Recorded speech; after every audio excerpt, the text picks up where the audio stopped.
नमस्कार दोस्तों, एक बार फिर से बहुत बहुत स्वागत है आप सभी का मेरे YouTube channel AYT India academy पर।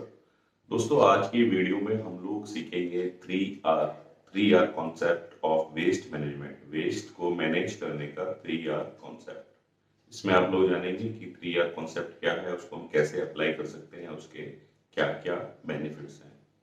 तो चलिए फिर ज़्यादा वक्त न गवाते हुए शुरू करते हैं वीडियो को। Let's start.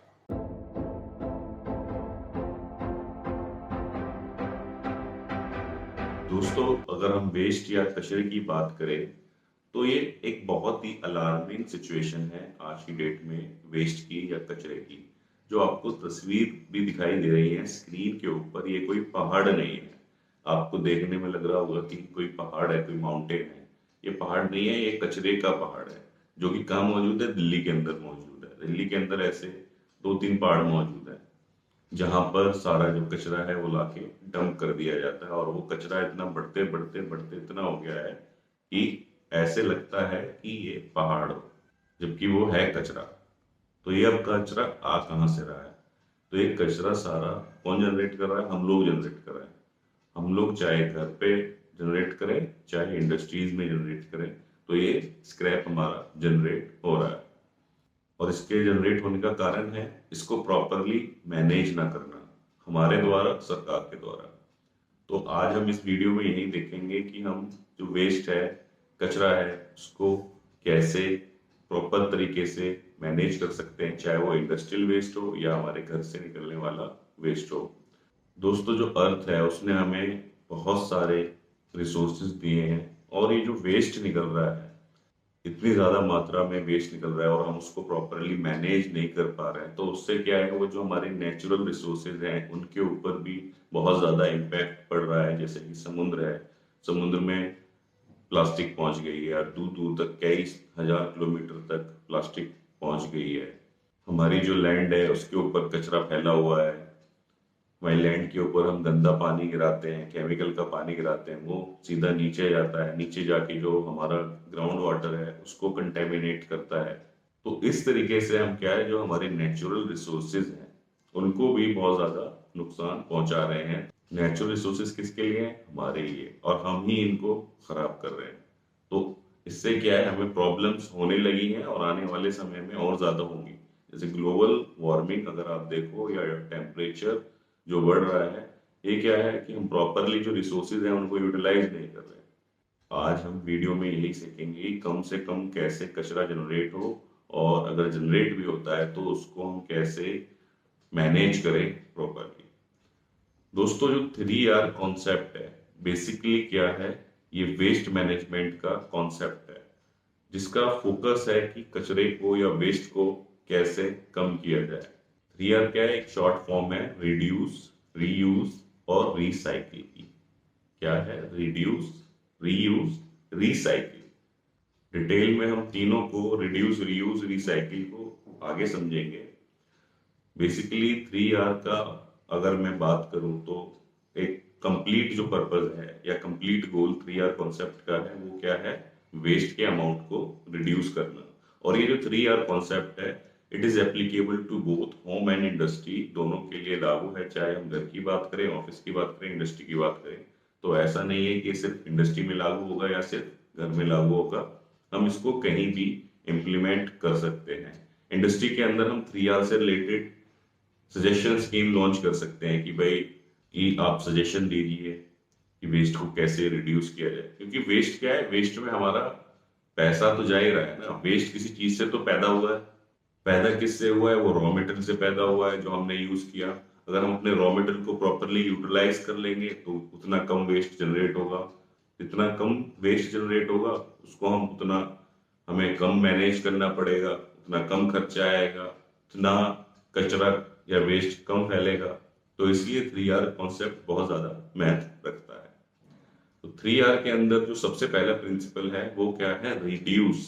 पहला आ रहा है हमारा रिड्यूस। दोस्तों, अगर मैं आपसे बात करूं कि वेस्ट को मैनेज करने का सबसे बढ़िया तरीका क्या है, तो वेस्ट को मैनेज करने का सबसे बढ़िया तरीका ये है कि वेस्ट को हम प्रोड्यूस ही ना करें। वेस्ट प्रोड्यूस ही नहीं होगा तो मैनेज ही नहीं करना पड़ेगा कि ऑटो मैनेज हो। रिड्यूस किस पे फोकस करता है कि जो हम वेस्ट जनरेट कर रहे हैं वह कम से कम जनरेट करें। और रिड्यूस या रिडक्शन की कुछ टेक्निक समझते हैं कि इंडस्ट्री में हम कैसे रिड्यूस कर सकते हैं वेस्ट को, और घर पे हम कैसे रिड्यूस कर सकते हैं वेस्ट को। अगर मैं इंडस्ट्री की बात करूं तो वेस्ट को रिड्यूस करने का क्या तरीका है कि हमें कम रिजेक्शन जनरेट करनी होगी। रिजेक्शन जितना कम बनाएंगे उतना कम वेस्ट निकलेगा। सेकंड है हमारा हाई प्रोडक्शन यील्ड। जो हम प्रोडक्ट बना रहे हैं उसकी यील्ड हमें ज्यादा रखनी होगी। यील्ड क्या होती है, जितना हमने रॉ मटेरियल डाला उसके एवज में हमें कितना फिनिश गुड मिला। सपोज हमने 100 ग्राम रॉ मटेरियल कंज्यूम किया किसी पार्ट को बनाने के लिए, प्रोडक्ट मिला 80 ग्राम का, वेस्ट निकला 20 ग्राम का। तो हमें अपनी यील्ड इंप्रूव करनी है, इसको टूवर्ड्स 100% लेकर जाना है कि हमारा वेस्ट कम से कम जनरेट हो। इसके बाद है बेटर डिजाइनिंग। हम बेटर डिजाइन कर सकते हैं जिससे हमारा यील्ड इंप्रूव हो, वेस्ट कम निकले। बल्क परचेजेस अवॉइड करनी है। बल्क परचेजेस में बहुत ज्यादा वेस्ट होता है कि हमने इकट्ठा कोई सामान खरीद लिया बहुत ज्यादा मात्रा में, रिक्वायरमेंट से 2 गुना 3 गुना खरीद लिया, सस्ता हो गया सामान, लेकिन उस चक्कर में क्या होता है कि वो माल पड़ा रह जाता है, हो सकता है उसका ऑर्डर कभी आए ही ना। तो इससे 2 नुकसान हो गए, एक तो इन्वेंट्री हमारी ब्लॉक हो गई, हमारा पैसा उसमें लग गया, और कुछ समय बाद वो हो सकता है हमें स्क्रैप करना पड़े। तो इसलिए हमें जो बल्क परचेजेस हैं उनको अवॉइड करना है। पीपीसी बेटर प्लानिंग करनी है। बेटर प्लानिंग करेंगे तो हम उतना कम वेस्ट जनरेट करेंगे। लीन मैन्युफैक्चरिंग के टूल्स अपनाने हैं। बेसिकली लीन किस पे काम करता है, वेस्ट रिडक्शन टेक्निक्स के ऊपर। तो हमें लीन टूल इंप्लीमेंट करने हैं, उससे क्या होगा, हमारा वेस्ट एलिमिनेट होगा हर प्रकार का, चाहे वो हमारा मटेरियलिस्टिक वेस्ट हो या हमारे काम करने का वेस्ट हो। पेपरलेस सिस्टम हम इम्प्लीमेंट कर सकते हैं जहाँ जहाँ एप्लीकेबल है, हमारे प्रोडक्शन में, क्वालिटी में, मेंटेनेंस में। आप पेपरलेस सिस्टम लेकर के आइए कि डेटा रिकॉर्डिंग का, डेटा मैनेजमेंट का और ये सारी चीजों के रिपोर्ट्स का जो सिस्टम है वो पेपरलेस सिस्टम हो, बिना कागज के काम चल जाए। जब आप कागज नहीं यूज करोगे तो कागज का वेस्ट भी जनरेट नहीं होगा। और पेपरलेस सिस्टम के लिए आप हमें भी कांटेक्ट कर सकते हैं। हमारी कंपनी भी स्पेशली एमएसएमईज के लिए लो कॉस्ट सॉल्यूशंस ऑफर करती है पेपरलेस डॉक्यूमेंट मैनेजमेंट और रिपोर्टिंग सिस्टम के। इसके बाद हमारी अगली टेक्निक है आरएम नेस्टिंग। जो लोग शीट मेटल में काम करते हैं या गारमेंट इंडस्ट्री के अंदर काम करते हैं वो समझते होंगे नेस्टिंग। नेस्टिंग का क्या मतलब है कि जो आपका रॉ मटेरियल है उस पर जब मैं प्रोडक्ट निकालूं तो उस प्रकार से मार्किंग करूं कि कम से कम रॉ मटेरियल लगे, ज्यादा से ज्यादा हमारी यील्ड निकले। तो हमें प्रॉपरली रॉ मटेरियल नेस्टिंग करनी है। जितने बढ़िया रॉ मटेरियल नेस्टिंग करेंगे उससे हमारा क्या होगा, उससे उतना ही कम वेस्ट हमारा प्रोड्यूस होगा। अब देखते हैं घर पर या ऑफिस में वेस्ट को रिड्यूस करने की क्या टेक्निक्स हैं। पहला है जिसमें जीरो डिस्पोजेबल गुड्स। आजकल बहुत चलन में है कि डिस्पोजेबल प्लेट ले आइए, डिस्पोजेबल गिलास ले आइए, डिस्पोजेबल चम्मच ले आइए, लेकिन उससे कितना वेस्ट जनरेट हो रहा है ये हम लोग नहीं समझते। प्लास्टिक के होते हैं सारे, उठा करके हम किसी को ढंग के सेलर को देते नहीं है, उठा के कचरे की पेटी में डाल देते हैं। कचरे की पेटी से उठ के वो बड़े कचरे की पेटी में चला जाता है, म्यूनिसिपल कॉर्पोरेशन की गाड़ी में चला जाता है, और फिर जाकर के वो कचरे का पहाड़ बन जाता है, जैसे दिल्ली के अंदर पहाड़ बने हुए हैं कचरे के। तो हम डिस्पोजेबल जितना हो सके उतना कम इस्तेमाल करें या ना के बराबर इस्तेमाल करें। मैंने भी कई जगह शुरू कराया कि वर्कर्स को चाय पीने के लिए प्लास्टिक के या कागज के कप मिलते थे। मैंने कहा जब आपके वर्कर फिक्स है तो आप उनको एक एक गिलास इशू कर दो, स्टील का गिलास मंगा के दे दो उनको, आप उसको अपना चाय पिएंगे, उसमें धो के अपने पास रख लेंगे, आपके भी पैसे बच गए, आपको भी डेली नहीं खर्च करना प्लास्टिक कप्स के लिए, और क्या है, इन्वायरमेंट को भी फायदा हो गया, वेस्ट भी कम जनरेट होगा। तो इस तरीके के हमें टेक्निक्स अपनानी होंगी। डिस्पोजेबल को आप जितना हो सके उतना अवॉइड करिए। जब आप शॉपिंग करने जाते हैं कैरी बैग लेकर के जाइए। ये नहीं वहां से आपको प्लास्टिक का बैग मिला फिर आपने उसको उठा करके कचरे की पेटी में फेंक दिया। आप सब्जी लेने के लिए, दूध लेने के लिए और शॉपिंग करने के लिए अपने घर से कैरी बैग या कपड़े का बैग लेकर के जा सकते हैं, उससे भी आप वेस्ट को रिड्यूस कर सकते हैं। ड्यूरेबल गुड्स खरीदिए जो ज्यादा लंबे समय तक चले, बार बार खराब ना हो, बार बार आपको चीजें फेंकनी या बेचनी ना पड़े। अवॉइड पैकेज फूड के अंदर भी बहुत सारा वेस्ट निकलता है, तो उसको अवॉइड करिए, इतना अवॉइड कर सकते हो। Cook food according to requirement, food भी एक वेस्ट है। अगर आप देखो कि खाने वाले हैं, 2 लोग बना लिया, 3 लोग के हिसाब से फिर हमने जो खाना है वो डाल दिया कचरे की पेटी में। तो हमने ऐसा नहीं करना, हमें जितनी जरूरत है उतना ही हम हो सके उतना ही खाना बनाएं, एक्स्ट्रा खाना ना बनाएं। अवॉइड प्लास्टिक बैग्स, जितना हो सके प्लास्टिक बैग से आपको बचना है। ये एक बहुत मेजर रोल प्ले करता है वेस्ट को इतनी बड़ी मात्रा में बढ़ने में, वेस्ट का पहाड़ बनने में। क्योंकि प्लास्टिक जो है वो आप लाखों सालों तक डाल के रखो, वो ऐसे के ऐसे ही रहेगा, गलेगा नहीं। पेपर एक बारी को गल जाएगा, लोहा एक बारी को गल जाएगा, लकड़ी गल जाएगी, डिकम्पोज हो जाएगी। लेकिन जो ये प्लास्टिक है, प्लास्टिक नहीं गलती। तो जितना हो सके प्लास्टिक का यूज उतना कम करिए। तो इस प्रकार से आप वेस्ट को रिड्यूस कर सकते हो। दोस्तों, इससे पहले कि हम लोग आगे बढ़े, मैं आप लोगों को एक इन्फॉर्मेशन देना चाहता हूं कि हमने 5 जून को अपना पहला बैच किया था maintenance systems for production and maintenance supervisor. Maintenance और प्रोडक्शन सुपरवाइजर को क्या क्या मेंटेनेंस के सिस्टम पता होने चाहिए, उसका बहुत ही बढ़िया हमें रिस्पॉन्स मिला। उसके बाद भी बहुत सारी क्वेरीज आई, कुछ लोग बच गए जिनको दोबारा से वो कोर्स करना था या पहले बैच में वो अप्लाई नहीं कर सके। तो हमने क्या किया है, ये कोर्स दोबारा से एक बार फिर से लॉन्च किया है। इस कोर्स के अंदर जो आपको समझाया जाएगा वो समझाया जाएगा मेंटेनेंस डिपार्टमेंट का procedure, master list of machines क्या होती है, machine breakdown slips, machine breakdown log book, machine history card, breakdown summary analysis या डैशबोर्ड, एमटीटीआर एमटीबीएफ कैसे निकाले, क्लिक शीट क्या होती है, कैसे उसको यूज करते हैं, annual preventive maintenance plan, annual preventive maintenance checklist, spare part planning. तो ये सारी चीजें आपको इस ट्रेनिंग के अंदर सिखाई जाएंगी। इस ट्रेनिंग की आपको 2.5 घंटे की वीडियोस पहले ही मिल जाएंगी, जिसके अंदर ये सारे कॉन्सेप्ट समझाए गए हैं। 12 के 12 फॉर्मेट आपको दे दिए जाएंगे। अगर आप आज ही एनरोल करते हैं तो ये आपको ट्रेनिंग की वीडियोस और 12 के 12 फॉर्मेट आपको रेडी टू यूज, आपको बनाने नहीं है, आपको बने बनाए फॉर्मेट मिलेंगे, आप उनको इस्तेमाल कर सकते हो, ये सारे के सारे फॉर्मेट। उसके बाद हम 26 जून को, जो कि संडे है, 26 जून को हम एक Q&A सेशन रखेंगे। जो आपने वीडियो देखी, आपने फॉर्मेट देखे, उनमें अगर आपका कोई डाउट है तो वो लाइव होगा, 1-on-1 मेरे साथ। आप मेरे से डायरेक्ट सवाल पूछ सकते हो कि आपको क्या क्वेरीज है इस सिस्टम से रिलेटेड, इन फॉर्मेट से रिलेटेड। उसके बाद आपको सर्टिफिकेट रिलीज किए जाएंगे AYT इंडिया अकेडमी की तरफ से कि आप लोगों ने यह ट्रेनिंग ऐसे ऐसे करी है। तो ये सारी चीजें रहेंगी इस ट्रेनिंग के अंदर। और इसकी फीस हमने रखी है 449 रुपए, इंक्लूडिंग GST। मैं बता दूं आपको, जो भी फीस होती है उसमें हमें गवर्नमेंट को GST भी देना होता है। तो इंक्लूडिंग GST हमने 449 रुपए यह फीस रखी है। बहुत ही मामूली है। हम शाम को जाते हैं कहीं पर, किसी ठेले पर या किसी रेस्टोरेंट में, वहां जाके हम 500 रुपए, 1000 रुपए आराम से यूं ही खर्च कर देते हैं।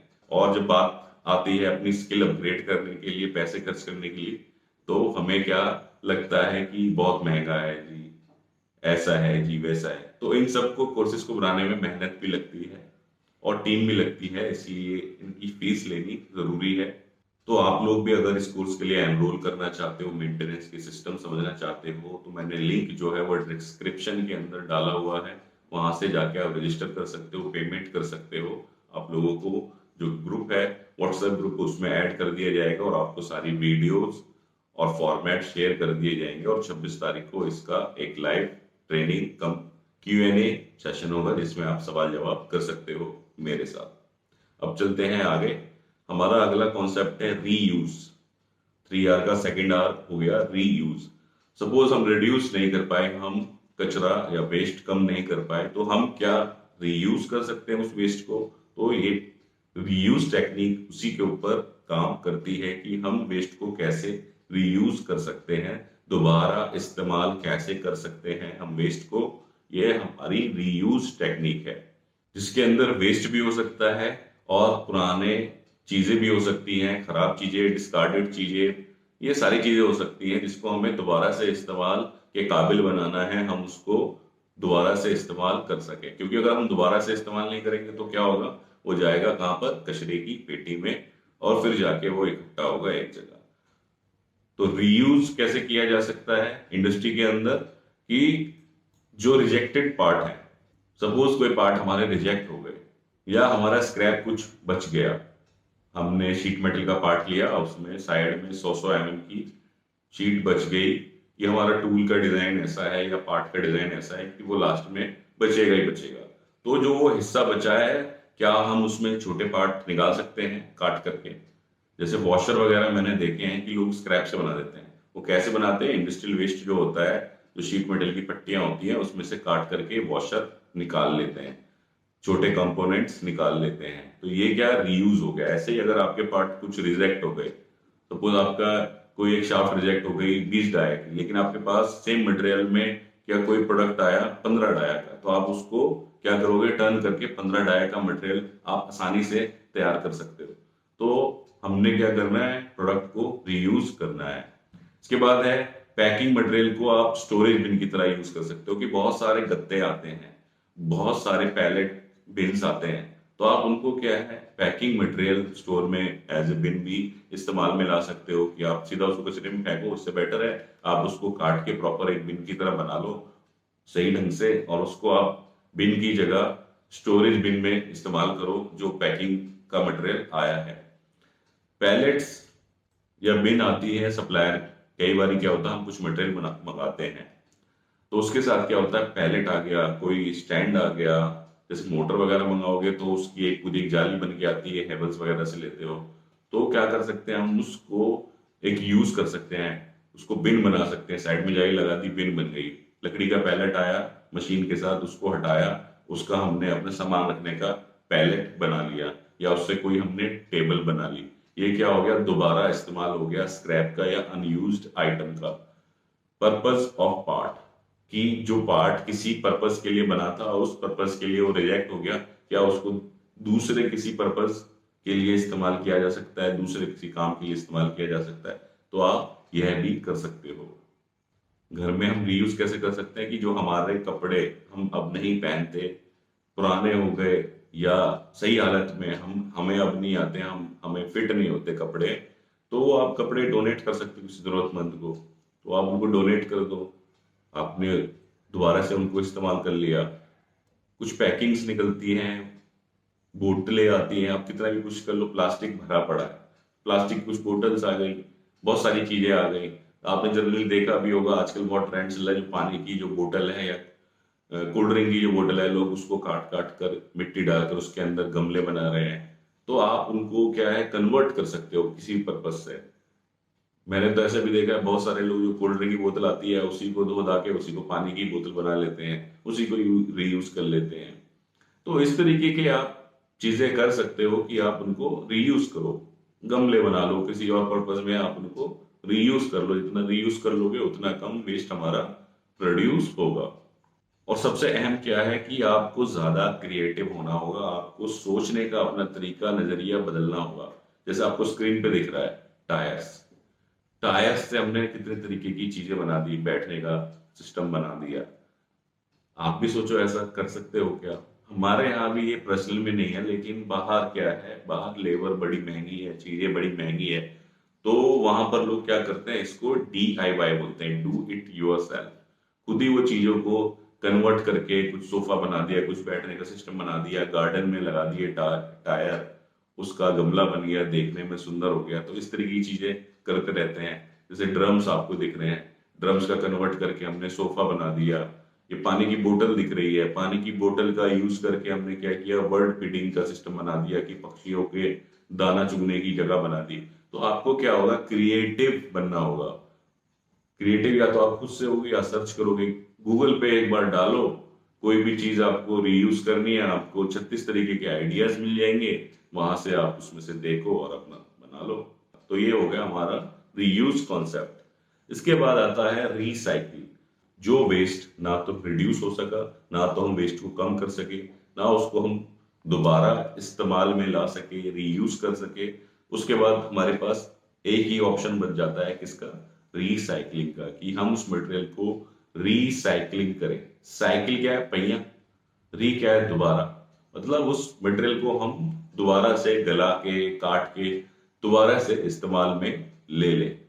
तो रिसाइकलिंग में क्या किया जाता है, एक मटेरियल के ऊपर कुछ प्रोसेस की जाती है और उसको दोबारा सेलेबल बनाया जाता है, उसे बेचने के लायक बनाया जाता है। तो इंडस्ट्री के अंदर रिसाइकलिंग कैसे की जा सकती है या घर पर हम कैसे रिसाइकलिंग को अपना सकते हैं वो समझते हैं। इंडस्ट्री के अंदर क्या है रिसाइकलिंग का तरीका, कि आपको अलग अलग प्रकार का मटेरियल, रिसाइकलेबल मटेरियल, ये सारी चीजें आपको अलग करनी है।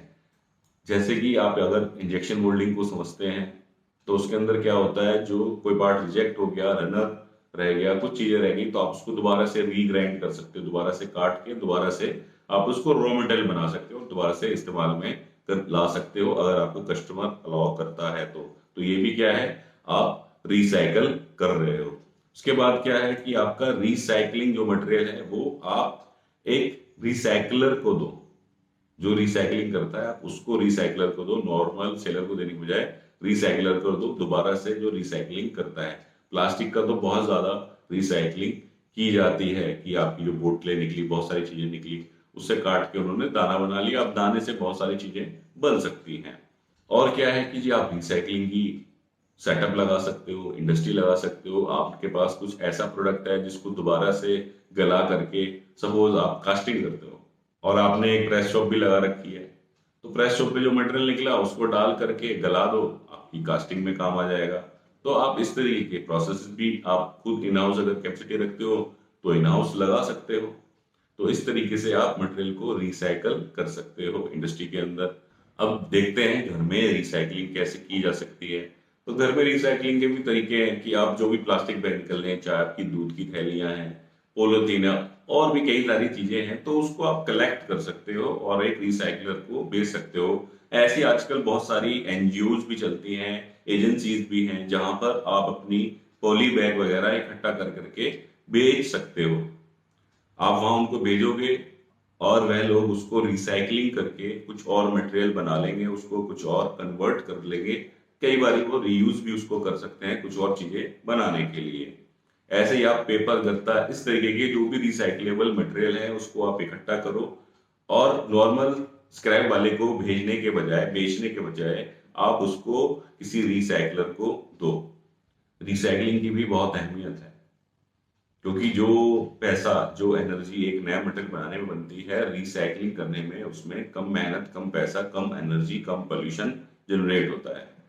अगर मैं फैक्ट की बात करूं तो एनवायरमेंटल प्रोटेक्शन एजेंसी का डेटा है जिसमें उन्होंने बताया अगर हम 1 टन पेपर को रिसाइकिल करते हैं तो हम कितने 17 पेड़ों को बचाते हैं, 32,000 लीटर पानी बचता है, ठीक है, 3 क्यूबिक यार्ड्स, 3 गज, गज के साथ ऐसे 3 गज ऐसे और 3 ऊपर, 3 क्यूबिक यार्ड लैंडफिल, जो कचरे का ढेर है वो कम किया जा सकता है, 320 लीटर ऑयल कम लगेगा, 4100 किलोवाट एनर्जी सेव होगी, साथ ही 74% पॉल्यूशन कम जनरेट होता है पेपर को रिसाइकिल करने में, बजाय इसके कि नया पेपर बनाए। 50% पानी कम लगता है रिसाइकिल करने में पेपर। रिसाइकल पेपर बनाने में जो हम वर्जिन पेपर बनाते हैं उसके मुताबिक 60% एनर्जी कम लगती है। तो ये सारे क्या है, फैक्ट्स हैं रिसाइकलिंग को लेकर। अब रिसाइकलिंग को लेकर के एक और मिथ है, जो प्लास्टिक की बोतल होती है या प्लास्टिक की कोई चीजें होती हैं, आपको उस पर इस तरीके का सिंबल दिखता है, इसमें रिसाइकलिंग का सिंबल है और बीच में एक नंबर लिखा होता है। तो लोग ये समझते हैं कि 2 नंबर लिखा है तो ये 2 बार रिसाइकलिंग हो चुका है, 3 नंबर लिखा है तो 3 बार रिसाइकिल हो चुका है, 4 लिखा है तो 4 बार रिसाइकिल हो चुका है। ऐसा नहीं है। आप उसको अगर गूगल करोगे तो आपको इसके फैक्ट्स मिलेंगे, मिथ्स नहीं मिलेंगे, फैक्ट्स मिलेंगे। फैक्ट क्या है, एसपीआई जो है, सोसाइटी ऑफ प्लास्टिक इंडस्ट्री, उन्होंने 1988 के अंदर प्लास्टिक को सॉर्ट करने के सिस्टम्स बनाए।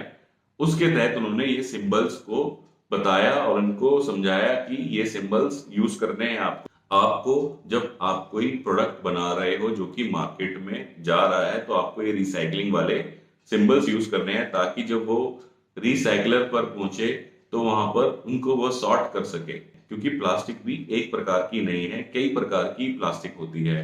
तो एक प्रकार की प्लास्टिक दूसरे प्रकार की प्लास्टिक के साथ हम उसको रिसाइकिल नहीं कर सकते, उसमें दिक्कत आती है। तो उन्होंने क्या किया कि जब आप सॉर्ट करो तो आपको आसानी हो, इसलिए 1988 में उन्होंने ये सारे सिंबल्स लॉन्च किए। अब मैं बता दूं इसका मतलब क्या है। अगर आपको किसी बोतल या किसी चीज के ऊपर एक नंबर लिखा हुआ है और ये रिसाइकलिंग का सिंबल है, इसका मतलब है वो पेट मटेरियल का बना है, जैसे कि आपकी पानी की बोतलें वगैरह, इन पे अक्सर वह मिल जाएगा। ठीक है, ये सिंबल। अगर 2 नंबर है तो HDPE प्लास्टिक का वो बना हुआ है। ये किस में मिलता है? डिटर्जेंट, दूध की थैलियां, मोटर ऑयल की बोतलें वगैरह, इन पे मिलेगा। तीसरा है PVC। PVC क्या है? जैसे पाइप्स वगैरह जो होते हैं उनमें PVC इस्तेमाल में आता है। अगर 4 लिखा हुआ है तो ये है LDPE, जो कि प्लास्टिक के बैग हो गए, ग्रोसरी को लपेटने की चीजें हो गई, पैकेट वाली चीजें हो गई, उनमें LDP मिलेगा और 4 नंबर का आपको सिंबल मिलेगा। उसके बाद आता है 5 PP। PP क्या है? क्लोथिंग, बोतल, टब्स, रोप वगैरह आपको PP मटेरियल में मिलेंगे। PS है polystyrene cup, form food tray, packing के पीनट्स वगैरह, ये सारी चीजों पे आपको 6 नंबर मिलेगा। इसके अलावा भी जो अन्य प्रकार की प्लास्टिक्स हैं उन पे आपको 7 नंबर का सिंबल मिलेगा।